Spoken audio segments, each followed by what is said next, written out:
Salut mes élèves. Aujourd'hui, j'aimerais continuer la discussion des adjectifs et ajouter à ce qu'on sait déjà au sujet de cette partie du discours. Alors, comme petite récapitulation, c'est quoi un adjectif? Un adjectif est un mot qui décrit un nom. On a déjà discuté ça. Ça peut décrire la couleur, une trait physique d'un objet ou même la quantité ou le placement ordinal. Et nous allons parler de tout ça ainsi que d'autres catégories d'adjectifs à plus tard. Mais c'est pour ça, c'est au moins un commencement. Alors, prenons par exemple cette phrase ici. Ce petit chat noir est le quatrième chat que mon grand frère a sauvé. Si on regarde cette phrase, j'espère que vous pouvez identifier les noms dans cette phrase, les noms communs. On a chat, et chat est là encore, ainsi que frère. Ce sont les deux noms qui sont dans cette phrase, chat et frère. Alors, pour chercher les adjectifs, on cherche des mots qui décrivent ces deux noms. Alors, pour chat, on a petit et noir, ainsi que et le quatrième est aussi un adjectif parce que ça décrit chat aussi, que mon grand frère a sauvé. Maintenant, une autre petite chose à noter ici, c'est probable et c'est possible que vous avez pensé considérer que ce, parce que ce parle de chat aussi, ça décrit chat, ainsi que mon, parce que mon décrit frère. Mais vous avez raison que ces mots décrivent les noms communs, mais ce sont les déterminants. Nous allons parler de ça à plus tard, mais la différence entre un adjectif et un déterminant, une grande différence, c'est qu'un déterminant est nécessaire et aussi ça ne peut pas être qualifié. Alors, on a parlé un peu de ça déjà, mais disons par exemple, on prend un petit, bien quelque chose peut être plus petit ou moins petit, plus grand, moins grand, etc. Quelque chose peut être plus noir ou moins noir. Alors, tandis que ce ne peut pas être qualifié comme ça, ni mon. Alors, un déterminant est différent qu'un adjectif, mais on discutera ça à plus tard. Alors, l'autre chose qu'il faut considérer au sujet des adjectifs, c'est que les adjectifs, parce qu'ils décrivent les noms, il faut qu'ils s'accordent avec le nom. Et ça, c'est ce que nous allons discuter aujourd'hui, c'est l'accord des adjectifs. Excusez, j'ai oublié un S là. L'accord des adjectifs. Alors, vous avez probablement déjà entendu de ceci, mais on va continuer quand même. Ça dit, le nom est le noyau du groupe nominal. Et on a parlé de ça déjà en classe, qu'un groupe nominal est le groupe de mots qui entourent le nom, qui décrivent le nom, qui sont reliés au nom. Et dans un groupe nominal, toutes les autres parties du discours doivent s'accorder avec le nom parce que le nom est ce qu'on appelle le noyau du groupe nominal. Alors, le groupe nominal est composé des déterminants, des adjectifs, ainsi que, même si ça ne fait pas partie du groupe nominal, les verbes aussi font partie, doivent s'accorder avec le nom. Mais pour aujourd'hui, on traite les adjectifs seulement. Okay? N'oubliez pas encore, les adjectifs décrivent le nom. Alors, si je prends une phrase comme ceci, mon petit chat brun, on peut voir que le nom dans ce groupe nominal est chat. Ça, c'est le noyau. Et tous les autres mots autour du chat, de chat, s'accordent avec chat. On a petit comme ceci. On sait que chat est masculin. J'espère que vous savez ça. Et on a brun aussi. Et on voit que petit et brun sont tous les deux au masculin singulier parce que chat est au masculin singulier. Et nous pouvons changer cette phrase, ce groupe nominal, pour créer une vraie phrase, une phrase complète en faisant ceci. Mon chat est petit et brun. Dans cette phrase ici, cette phrase complète, j'ai oublié un point final là, mais quand même. Excuse, il y avait quelqu'un à ma porte, mais quand même. Alors, dans cette phrase complète, on peut voir que chat est le nom. Et les adjectifs dans cette phrase, petit et brun encore, sont au masculin singulier parce que chat est masculin singulier. Alors, peu importe où se trouvent les adjectifs dans la phrase, au moins qu'ils s'accordent avec le nom, ça va. On peut prendre un autre exemple. Ma petite chaise brune. On a un nom, chaise, et les adjectifs qui décrivent chaise sont petites avec un E et brune avec un E. Et ça, c'est parce que chaise est féminin, c'est ça. Alors, et on peut changer ça encore pour écrire ou pour faire une phrase complète. Ma chaise est petite et brune. Encore, chaise est le nom, petite avec un E, brune avec un E parce que chaise est féminin singulier. Alors, vous voyez ici que les adjectifs s'accordent avec le nom. Alors, si on parle de l'accord de l'adjectif, il faut considérer le fait que les adjectifs s'accordent en genre et en nombre avec le nom. Alors, cela veut dire masculin, féminin et singulier pluriel. Et souvent, on peut voir cet accord en regardant les terminaisons.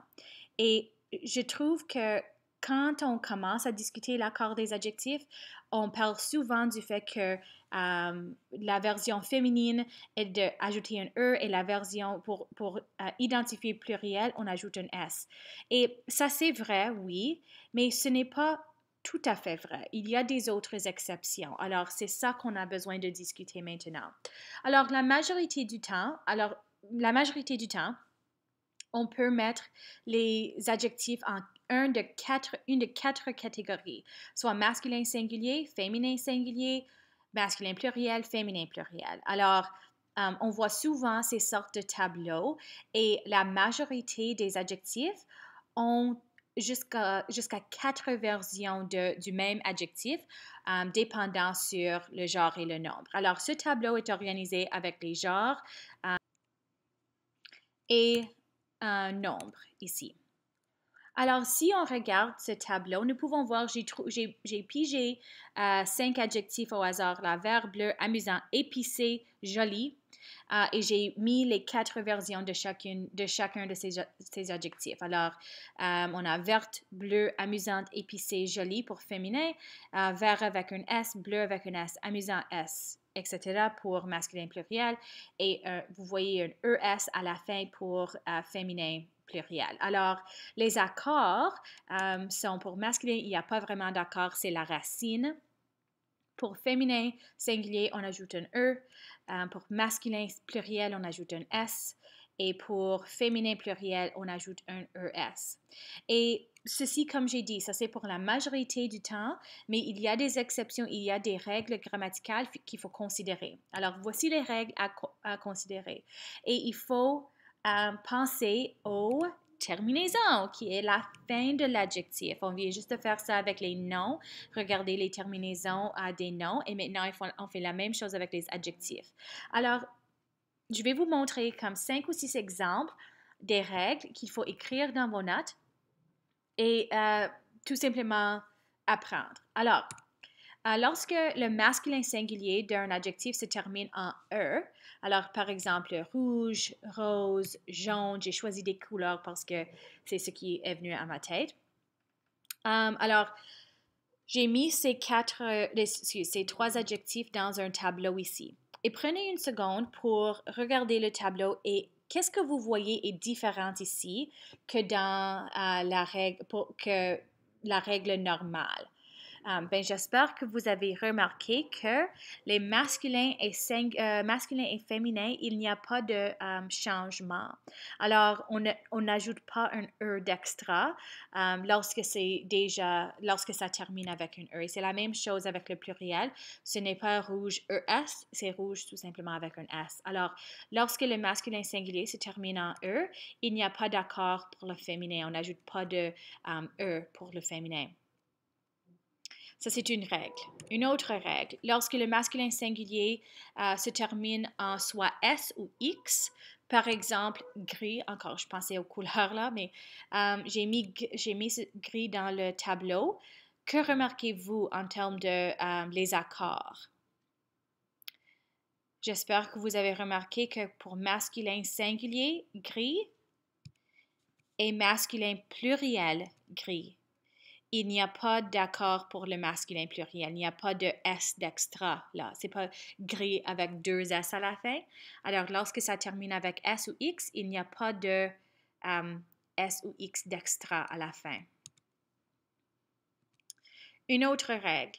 Lorsque l'adjectif se termine avec une voyelle plus N ou une voyelle plus L ou une voyelle plus T, comme personnel, bon, muet, par exemple.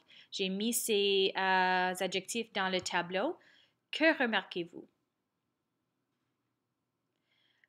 Voyez-vous que au féminin singulier et au féminin pluriel, regarde ce qui est arrivé là. On a dit que la terminaison était d'ajouter un E à la fin, mais qu'est-ce qui est vraiment arrivé? Bien, ce qui est arrivé, c'est que il faut doubler la consonne pour féminin. Alors, personnel devient E-L-L-E. Bonne est B-O-N-N-E. Muette avec deux T. Okay? Alors, lorsqu'on voit une voyelle suivie par N, L ou T, il faut doubler la consonne à la fin. Maintenant, des fois, on a des adjectifs qui se terminent en ET, comme voyelle plus T, ou voyelle plus R, ER, comme par exemple fier, cher, complet. Je les ai mis dans le tableau et j'espère que vous remarquez tout de suite que pour le féminin, on ajoute un accent grave au E. Alors, on vient juste de dire que ET, il faut doubler la consonne, mais ce n'est pas toujours le cas. Des fois, il faut un seul T avec un accent grave. Alors, il faut ajouter l'accent grave. Et pour ça, il y a quelques-uns que nous allons utiliser souvent en classe. Je vais vous donner cette liste en classe. Alors, n'inquiétez-vous pas d'avoir besoin de mémoriser tous les adjectifs qui doublent la consonne et tous les adjectifs qui prennent un accent grave pour ET. Je vais vous donner la liste. Okay? Maintenant, il y a d'autres situations qui sont vraiment irrégulières. Les terminaisons comme EUX, par exemple, coûteux, quelque chose qui est vraiment cher et coûteux. Vous voyez que au féminin singulier, le X devient SE. Okay? Et c'est la même chose pour féminin pluriel, ça devient SES au lieu de XES ou quelque chose comme ça. Si l'adjectif termine avec un F, par exemple descriptif, ce F au féminin devient un V, descriptive, et féminin pluriel avec un VES à la fin aussi. Et un autre exemple qui est vraiment irrégulier, c'est idéal. Alors, les adjectifs qui se terminent en AL, par exemple, idéal, au masculin pluriel, ça devient idéaux. Mais masculin singulier, féminin pluriel sont, il n'y a pas de changement là. C'est le E et le ES pour les accords. Et finalement, un autre tableau ici à vous montrer, c'est pour quelques adjectifs ont un sens complètement différent au masculin. Normalement, il n'y a pas d'accord pour le masculin, mais si le nom qui décrit est suivi et commence avec une H ou une voyelle, il y a un changement. Alors, remarquez ici qu'il y a deux colonnes pour singulier masculin. Alors, par exemple, on prend beau. Ben, beau a une version masculine qui est belle, B-E-L. Nouveau peut être nouvelle, fou, folle, mou, molle, vieux et vieille. Et j'ai un exemple ici pour vous. Alors, on parle d'un nouveau livre parce que livre est le nom là et ça commence avec une consonne. Alors, on utilise le masculin comme normal, un nouveau livre. Mais lorsqu'on parle d'un nouvel auteur est le nom et ça commence avec une voyelle. Alors, il nous faut nouvelle avec un EL à la fin, même si c'est masculin. Alors, l'orthographe est différent, mais la prononciation, un nouvel auteur, c'est comme la même prononciation que le féminin singulier. Alors, avec toutes ces informations, on a fini à apprendre au sujet de l'accord. Prenez quelques minutes pour réviser vos notes, ajouter les informations à vos notes et merci d'avoir écouté.